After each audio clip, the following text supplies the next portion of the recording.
Oke, halo, selamat pagi, siang, sore, dan malam. Nah, untuk tema hari ini adalah bagaimana cara untuk mengecek ikan yang sehat dan sakit. Nah, itu sangat gampang sekali ya. Jadi biasanya ikannya kan yang ada di akuarium kita itu kan kalau sudah lama dia itu akan ramah dengan pemiliknya ya. Jadi contohnya ini, dia ini ikannya itu sangat ramah. Jadi ketika kita gerak sana sini dia akan mengikuti. Bahkan ada tangan di sini pun dia akan mengikuti.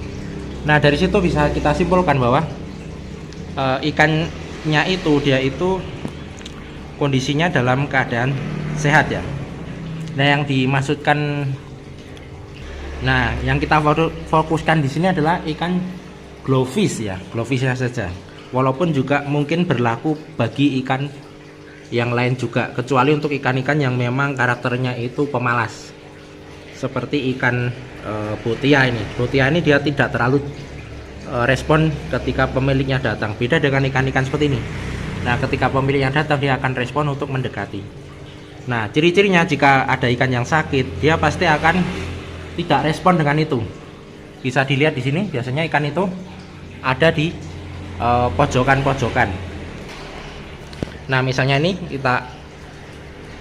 kita pancing-pancing dulu. Nah, habis itu kita lihat di pojokan pasti ada satu atau dua ikan yang kemungkinan sakit. Nah, ini adalah ikan yang kemungkinan sakit, si glowfish yang warna kuning itu. Bisa dilihat dari badannya saja sudah kurus ya.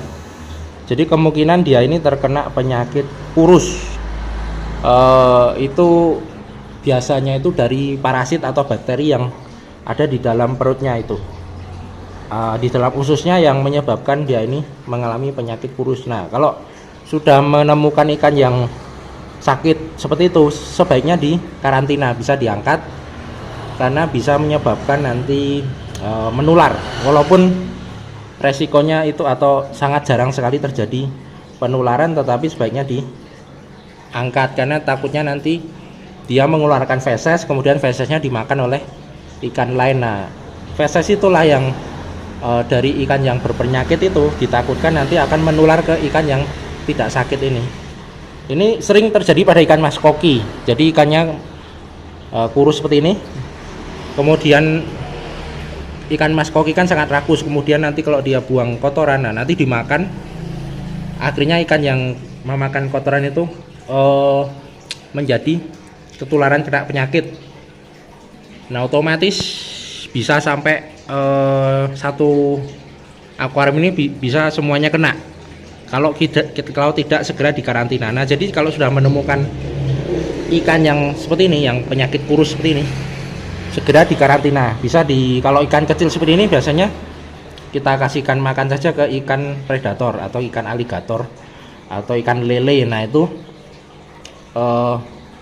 bisa, tetapi jangan ikan-ikan predator tapi yang lemah seperti ikan Oscar atau ikan apalagi ya, cana, karena nanti takutnya akan menular penyakitnya ke badan ikan tersebut. Nah, kalau mau dikasihkan ikan predator, kasihkan ke ikan-ikan yang kuat seperti ikan aligator, ikan lele, dan sejenisnya yang lebih tahan banting.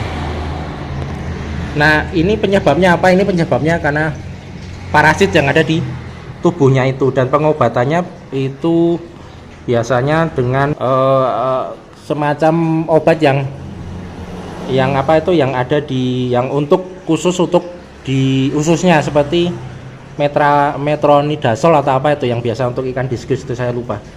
Nah, jadi tapi ini karena ikan receh, jadi saya angkat saja, nanti saya kasihkan ke ikan predator saja, tidak perlu diobati. Ini pun biarpun kita kasih makan dia akan tetap kurus ya. Biarpun dia mau makan dia akan tetap kurus. Alasannya karena itu tadi, di dalam ususnya itu banyak sekali parasit atau bakteri yang menggerogoti. Nanti makin lama dia akan makin kurus dan akhirnya pindah alam. Jadi solusinya kalau untuk ikan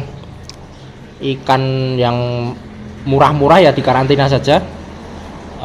Bukan dikarantina, diambil kemudian dikasihkan ke ikan predator lain, karena kemungkinan 90% dia pindah alam.